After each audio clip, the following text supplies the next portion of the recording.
চট্টগ্রাম ও ভোলার বাজারগুলোতে মিলছে না বোতলজাত সয়াবিন তেল, বেড়েছে খোলা তেলের দাম। এ বিষয়ে আরো জানাতে যুক্ত হচ্ছেন সহকর্মী এম নাজিম এবং ছোটন সাহা। প্রথমে যাচ্ছি চট্টগ্রামে। নাজিম, সয়াবিন তেল সংকটের কি কারণ বলছেন বিক্রেতারা? পর্যাপ্ত বাজার মনিটরিং হচ্ছে কিনা জানাবেন। তেলের যে তেলসমাতি সেটি চলছে, কারণ গত মাস ধরে চট্টগ্রামের বাজারে কিন্তু বোতলজাত যতগুলো সয়াবিন তেল রয়েছে সেগুলো কিন্তু পাওয়া যাচ্ছে না। যতটুকু পাওয়া যাচ্ছে খুবই কম, কারণ 20-25টা দোকান বা 20-25জন ব্যবসায়ী ঘুরে কিন্তু এক বোতলজাত সয়াবিন আছে 1 লিটার বা 2 লিটার, সেগুলো খুবই কম পাওয়া যাচ্ছে। এতে করে কিন্তু সাধারণ মানুষ যারা রয়েছেন তাদের মাঝে ক্ষোভ কিন্তু বিরাজ করছে।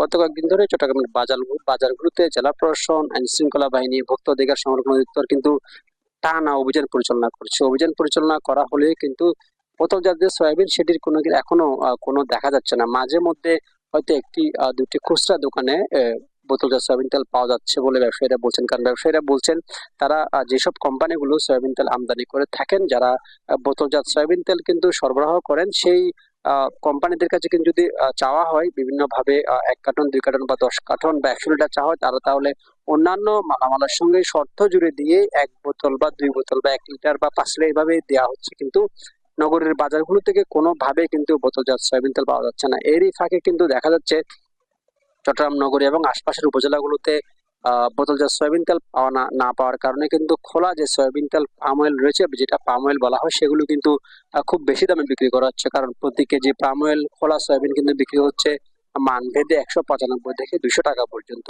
এতে করে সাধারণ মানুষের মাঝে ক্ষোভও বাড়ছে। তারা যদি বলছেন যদি খোলা সয়াবিন তেল বাজারে পাওয়া যায়, তাহলে বোতলজাত সয়াবিন তেল পাওয়া যাচ্ছে না কেন? গত কয়েকদিন আগে আমরা যেটা দেখেছি, জেলা প্রশাসন এবং চট্টগ্রাম সিটি কর্পোরেশনের পক্ষ থেকে সয়াবিন তেলের একটি দাম নির্ধারণ করে দেওয়া হয়েছিল শুধু চট্টগ্রামের জন্য। এতে করে তারা যেটি বলেছেন যে 160 থেকে 85 টাকা খোলা সয়াবিন তেল বিক্রি করা হবে, কিন্তু তাদের যে নির্ধারিত দামেও কিন্তু চট্টগ্রামে তেল পাওয়া যাচ্ছে না। এতে করে কিন্তু সাধারণ মানুষের মাঝে যে ক্ষোভ সেটি বাড়ছে। কারণ সবার প্রশ্ন হচ্ছে যে খোলা বাজারে যদি সয়াবিন তেল পাওয়া যায়, তাহলে বোতলজাত সয়াবিন তেল কোথায় গেল? এটির বিষয়ে কিন্তু সরকার উচ্চ পর্যায়ে কোনো ধরনের পদক্ষেপ নিচ্ছে না কেন, এই প্রশ্ন কিন্তু সাধারণ মানুষ। আমরা চলে যাবো ভোলায়, সেখানে রয়েছেন আমাদের সহকর্মী ছোট সাহেব, তিনি জানাবেন এবার বিস্তারিত। আপনি যেমনটি বলছিলেন, চট্টগ্রামের যে সয়াবিন তেলের সংকটের যে পরিস্থিতি, একই পরিস্থিতি বলা যায় ভোলায়, এবং এই সংকট কিন্তু গত 1 মাস ধরেই চলছে। ক্রেতারা বাজারে আসছেন বোতলজাত সয়াবিন তেল কিনতে, কিন্তু তেল কিন্তু তারা পাচ্ছেন না। যদিও বাজারে সামান্য পরিমাণ যে খোলা সয়াবিন তেল পাওয়া যাচ্ছে সেটি কিন্তু দাম অনেকটাই চড়া। তবে এই কারণে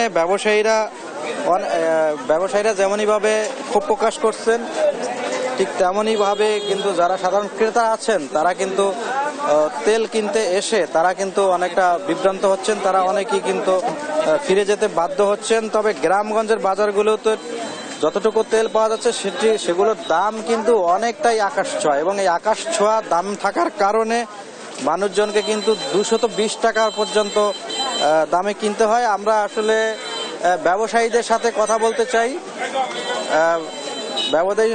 বলতে চাই এবং ব্যবসায়ীদের কাছ থেকে জানতে চাইবো যে আসলে সয়াবিন তেলের যে সংকট, আপনি জানেন যে ভোলাইতে কিন্তু বাৎসরিক সয়াবিন তেলের চাহিদা রয়েছে 2,22,000 মেট্রিক টন।